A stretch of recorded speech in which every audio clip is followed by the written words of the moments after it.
नमस्कार साथियों, हम यहाँ पर बिजनौर के पास में महाराजा बिजली पासी के पिताजी के नाम से जो किला है वहाँ पर मौजूद हैं। और यहाँ पर ये किला जो अवशेष के रूप में मौजूद है, टीले के रूप में मौजूद है, पुरातत्व विभाग के द्वारा संरक्षित है। लेकिन कहा यह जा रहा है कि कुछ बिल्डरों को लाभ पहुँचाने के लिए पुरातत्व विभाग द्वारा संरक्षित इस किले को खोदने का गैर कानूनी काम किया गया है। और जो पुरातत्व विभाग से जो एनओसी दी गई है उसमें साफ साफ लिखा गया है कि 60 सेंटीमीटर से ज़्यादा गहराई में किले की ज़मीन खोद नहीं सकते हैं। आप देख सकते हैं, हम आपको दिखाना चाह रहे हैं कि आप देखिएगा कि जो किले की भूमि है, जो किला है, वहाँ पर कम से कम 4-5 फुट की गहराई तक में ज़मीन खोदी गई है, जिसको कतई नहीं खोदा जा सकता था। 60 सेंटीमीटर तक खोदने की अनुमति थी। और ये भी कहा गया था कि जब खुदाई होगी तो पुरातत्व विभाग के कर्मचारी यहाँ पर मौजूद रहेंगे। लेकिन कोई भी पुरातत्व विभाग का कर्मचारी यहाँ मौजूद नहीं रहा, जिसकी वजह से पासी समाज में भयंकर आक्रोश है। आज 18 जून को हम यहाँ पर मौजूद हैं और यहाँ पर स्थानीय सांसद, लोकप्रिय सांसद माननीय कौशल किशोर जी यहाँ पर आए हुए हैं। बैजनाथ रावत जी जो बाराबंकी से विधायक हैं वो भी आए हुए हैं। राष्ट्रीय पासी महासंघ के राष्ट्रीय अध्यक्ष लक्ष्मी प्रसाद रावत जी आए हैं और रेलवे के अनुसूचित जनजाति कर्मचारी संघ के संजय भाई भी मौजूद हैं और तमाम शिवमंगल जी हैं, राम यश विक्रम जी हैं, तमाम साथी सैकड़ों की संख्या में साथी आए हुए हैं। माननीय सांसद जी, आपसे एक सवाल है कि आपके संसदीय क्षेत्र में ये जो काम हो रहा है, आपकी जानकारी में, आपके संज्ञान में कब आया और जब आया तब आपने कौन सा कदम उठाया?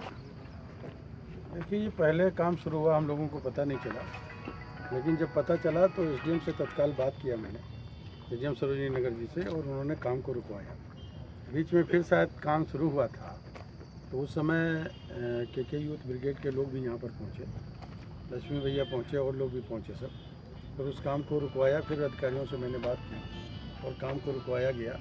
इस संबंध में मैंने एडीएम प्रशासन से भी बात किया, एसडीएम सरोजिनी नगर से भी बात किया, और कल जो है पुरातत्व विभाग के जो निदेशक हैं उनसे हम लोगों का एक प्रतिनिधिमंडल जाकर के मिला और वो आ भी रहे हैं, उनसे भी बातचीत हुई और डीसी से भी, CLDA से भी बातचीत हुई। ये गलत तरीके से यहाँ पर इसका निर्माण किया जा रहा है, कोई औचित्य नहीं था।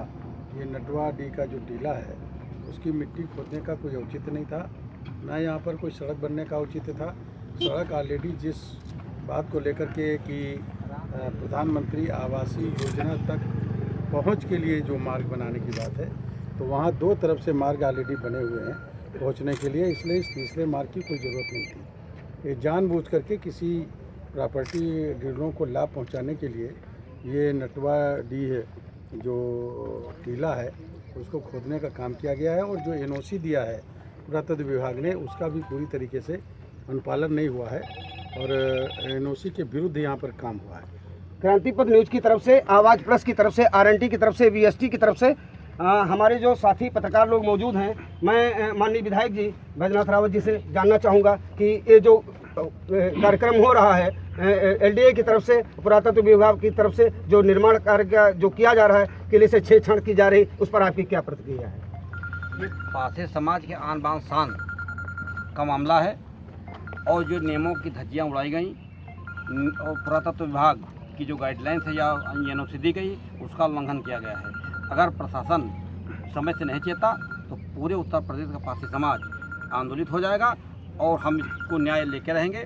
पासी समाज की प्रतिष्ठा से कोई समझौता नहीं है, हम लोग न्याय चाहते हैं, शांति प्रिय हैं, लेकिन जिन्होंने एनओसी दी है और जिसने उल्लंघन किया उनके खिलाफ FIR दर्ज करें, मुकदमा उन पर कायम करें। विधायक जी, तो आप ये भी मानते हैं, सांसद जी भी मानते हैं, सब लोग मानते हैं कि जिन लोगों की लापरवाही की वजह से ये खुदाई हो रही है, पासी समाज में आक्रोश है। तो विधायक जी, आपसे एक सवाल, क्या इस तरह से सरकार की छवि कुछ लोग धूमिल करने का प्रयास नहीं कर रहे हैं? जब भी कोई बेईमान होगा उसको छवि से नहीं मतलब, वो केवल पैसा कमाने का काम करता है। लेकिन योगी सरकार है, मोदी सरकार है, नियमों का उल्लंघन करके वो कभी कामयाब नहीं हो पाएगा। जो जिस तरह कानून का उल्लंघन करेगा तो नियम के अनुसार उसके खिलाफ कार्रवाई भी की जाएगी और हमारा पासी समाज आंदोलित होकर स्वयं भी अपने निर्णय लेने के सक्षम है। माननीय लक्ष्मी प्रसाद रावत जी राष्ट्रीय पासी महासंघ के अध्यक्ष हैं। रावत जी, आपकी क्या प्रतिक्रिया है, थोड़ा संक्षेप में बताइएगा। मेरी प्रतिक्रिया है कि हमारे राजा महाराजाओं की धरोहर है, हमारा इतिहास है, हम इसी पे जिंदा हैं 900 बरस हम लड़के इस धर्म की रक्षा किए, अपने समाज की रक्षा किए, फिर 200 हम अंग्रेज़ों से लड़े हैं। उसके बाद भी हमारा ये किला आज यहाँ पर टीला मौजूद है। पुरातत्व विभाग के उसमें आ रहा है, पुरातत्व विभाग का संरक्षण खंभे सब लगे हुए हैं। हमारे साथ पुरातत्व विभाग ने भी अन्याय किया है। ये नियम है कि 100 मीटर तक दूरी तक कोई निर्माण कार्य नहीं हो सकता है।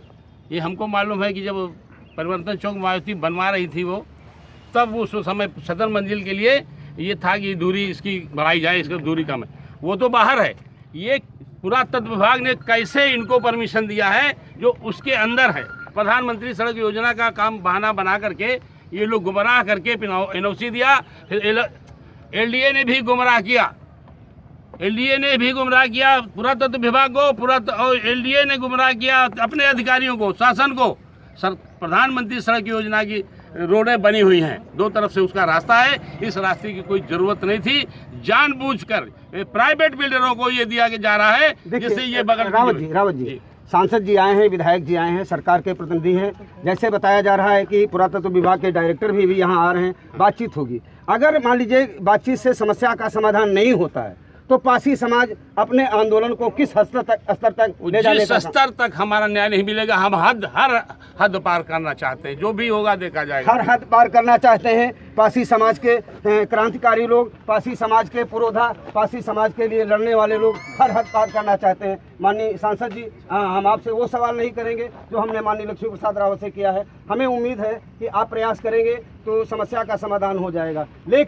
लेकिन अगर समस्या का समाधान नहीं होता है तो क्या ये मामला माननीय गृह मंत्री जी, माननीय प्रधानमंत्री जी के संज्ञान में ले जाएंगे और संसद में सवाल उठाने का काम करेंगे? निश्चित तरीके से इसको प्रधानमंत्री जी के और गृह मंत्री जी के संज्ञान में ले जाएंगे, मुख्यमंत्री जी के संज्ञान में भी ले जाएंगे। मूल बात यह है कि ये धरोहर केवल अकेले एक समाज की नहीं है। जी नहीं, पासी समाज की नहीं, देश की धरोहर है। ये देश की धरोहर है। पुरातत्व विभाग सभी ऐसी धरोहरों की रक्षा करता है। सारे समाज के लोग आके खड़े होंगे इस टीले को बचाने के लिए। हमारा समाज की जिम्मेदारी ज़्यादा है, लेकिन सारे समाज की जिम्मेदारी है, क्योंकि सारे समाज के जो और लोगों के भी टीले हैं, उनके किले हैं, उनकी धरोहर बचाने में भी हम मदद करते हैं। इसलिए सारे समाज के लोगों को भी इसमें मदद करनी है और वो लोग मदद करने के लिए तैयार हैं निश्चित तरीके से, क्योंकि ये जो धरोहर है वह केवल अकेले एक समाज की नहीं है, पूरे देश की धरोहर है और पुरातत्व विभाग के अंडर में है। पुरातत्व विभाग किसी एक जातीय या एक धर्म का नहीं है। सारे जो पहले की चीज़ें हैं उनको बचाने का काम कर रहा है, उनको संरक्षित करने का काम कर रहा है। इसलिए सवाल तो ये उठाएंगे ही, पार्लियामेंट में बातचीत भी करेंगे। जो यहाँ पे संस्था सड़क को बनाने का काम कर रही है उसको ब्लैक लिस्ट किया जाए, और जिन लोगों ने भी इसको किले को इस टीले की ज़मीन को नियम विरुद्ध खोदा है उनके खिलाफ FIR की जाए। जो वहाँ से LDA के लोगों ने जो बगैर जांच किए इसको परमिशन के लिए मांगा कि हमको वहाँ से सड़क बनाने का परमिशन दिया जाए, कौन से दोषी लोग हैं उनके खिलाफ FIR हो, कार्रवाई हो। और पुरातत्व विभाग से जो डायरेक्टर जी से जो मेरी बात हुई, उन्होंने कहा हम लोगों को धोखे में रखा गया। तो धोखे में अगर उनको रखा गया, ये बात चलते तो पुरातत्व विभाग ही उनके खिलाफ FIR करे, ये उनकी ड्यूटी बनती है। पुरातत्व विभाग FIR करे और जिस तरीके से किला पहले से था उसी तरीके से किले को रूप दिया जाना चाहिए। विधायक जी, सांसद जी, लक्ष्मी प्रसाद रावत जी और समाज से आए हुए तमाम साथियों को क्रांति पथ न्यूज़ की तरफ से, आवाज़ प्लस की तरफ से, RNT और VST की तरफ से हम आपकी आवाज़ को पूरे देश के सामने ले जाएंगे। और निश्चित रूप से हम ये चाहेंगे कि ये किला जिस तरीके से था वो किला पूरे तौर से उसी रूप में रहना चाहिए। हम उम्मीद करते हैं कि समाज के लोग लड़के, समाज को लोग लड़के इस लड़ाई को अवश्य जीतेंगे। मैं क्रांति पथ न्यूज़ की तरफ से रमाशंकर भीम एडवोकेट आप सबको नमन करता हूं, आपके जज्बे को सलाम करता हूं। जय हिंद।